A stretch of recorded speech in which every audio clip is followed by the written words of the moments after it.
عجایب وقتی که انسان برای الله تعالی خدمت این دین مقدس اسلام میکند، الله تعالی علمش هم محافظت میکند. نوشته های شیخ الاسلام از موزه های اروپا با پول های قیمت جمع کردند. 2 نفر عالم 40 سال وقتی خود را صرف کردند تا فرانسه تا گرمانیا هر یک موزه که دارند در آمدند، حتی کتاب های شیخ الاسلام را با خط خودشان یافتند. خط شیخ الاسلام است، سبحان الله، حتی نسخ نیست.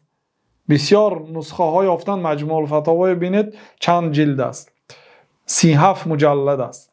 منهاج السنه 9 مجلد، در او تعارض 11 مجلد، استقامت 2 جلد.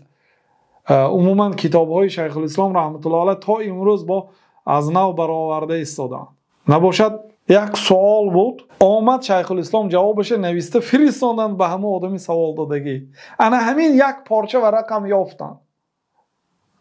امروز در بین ما در کتاب ها ایستاده است، فتواهاشون رو میخوانیم.